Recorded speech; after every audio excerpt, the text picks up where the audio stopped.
Race élue de Dieu, peuple racheté par son amour, nous vous saluons dans le précieux et glorieux nom de Jésus. Que la paix du Seigneur soit avec vous et vos entreprises au nom de Christ et Jésus. Alléluia, évangéliste. Alléluia, docteur. Shalom, Mbolo, à tous nos internautes. Que le Seigneur vous bénisse. À tous les hommes de Dieu et femmes de Dieu. Que cette nouvelle semaine soit une semaine de moisson, de grâce particulière et aussi de repos. Que le Seigneur vous visite dans son repos au nom de Jésus-Christ. Bien-aimés, cette semaine, nous sommes sous le thème « Son nom sur nos fronts ». Son nom sur nos fronts, c'est Apocalypse 22. Nous lisons les versets 3 et 4. C'est l'apôtre, prophète, eschatologique Jean qui nous relate les faits. Il n'y aura plus d'anathème. Le trône de Dieu et de l'agneau sera dans la ville. Ses serviteurs le serviront et verront sa face. Et son nom sera sur leur front. Évangéliste, c'est la description de la Nouvelle Jérusalem et de ceux qui habiteront la ville sainte. Ce peuple qui sera trouvé comme fidèle et bon serviteur. Ceux qui rentreront dans la joie de leur maître, nous dit le livre de Luc et de Jean. On parle de rentrer dans la joie du maître. Et ceux qui rentreront dans la joie du maître en quelque chose de particulier, la Bible précise qu'ils auront le nom de l'agneau écrit sur leur front. Et là on comprend que Jean chapitre 1, les versets 12 dit qu'à tous ceux qui l'ont reçu, ceux qui croient en son nom, après recevoir l'évangile, il fallait croire au nom. Yes. Parce que ce nom devient le nôtre quand nous appartenons à la même famille. Le Christ est le premier-né d'entre les frères. Et nous aurons ce nom qui nous donnera l'accès dans la vie. Et plus que jamais, nous adorerons devant le trône de Dieu. Oh my God. Plus devant le trône spirituel, non. Nous serons devant le trône physique. Yes. Parce que nous aurons revêtu l'immortalité. Yes. Bien-aimé, c'est un moment extraordinaire que je ne te conseille pas de rater. Non. Évangéliste. Frère dans le sang, j'aimerais te saluer d'une manière évangélique. Et là, ce thème m'interpelle à la profondeur de l'expression et du service de Paul. Lui de dire, ici, selon ce thème, il dit, son nom sur mon front est, n'est-ce pas, l'espoir du trophée que tu dois obtenir après ta course. Oh my God, il dit œuvre, travaille en Christ sans aller au repos. Travaille comme un athlète. Oh my God, il dit il n'y aura plus d'anathème. Ça veut dire qu'à ce moment, il n'y aura plus de pierres qui seront jetées contre toi. Mais garde cet espoir, oh my God. Je vois ce nom comme elle, n'est-ce pas? Cet athlète qui prend son numéro à l'enregistrement. My God. Il prend son numéro par la croyance, par la foi en Jésus-Christ. Le numéro de l'athlète dans la course qu'il doit manifester. Et comme j'aime à le dire, frère dans le sang, la foi en Christ n'est pas une course de vitesse, mais c'est une course d'endurance. Je t'invite à prendre ce signe de la course d'endurance.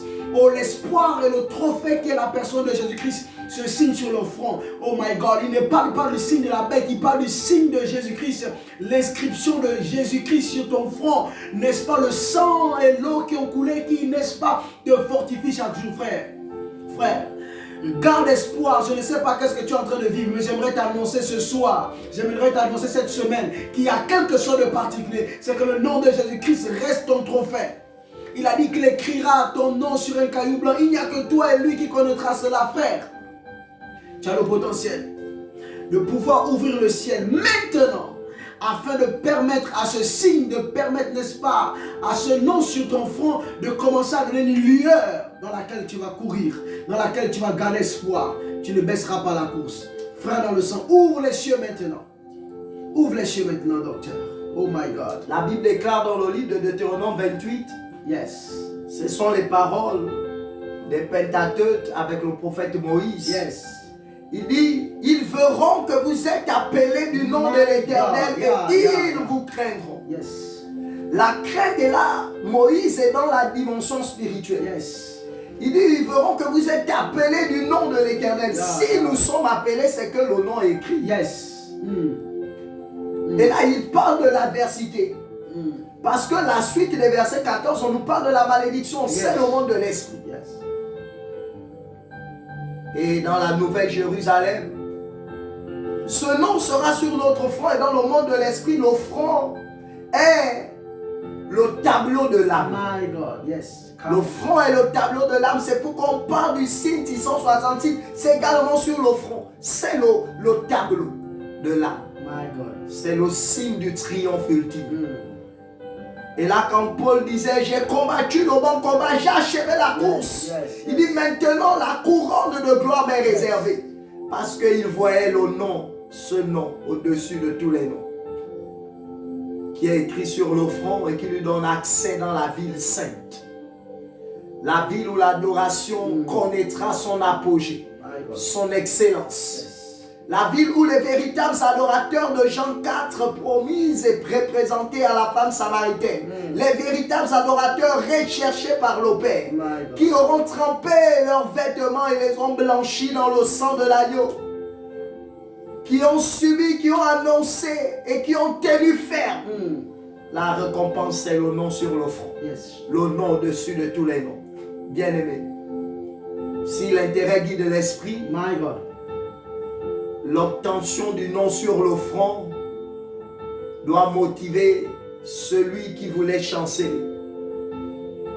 Doit redonner la vie à celui qui commençait à baisser les bras.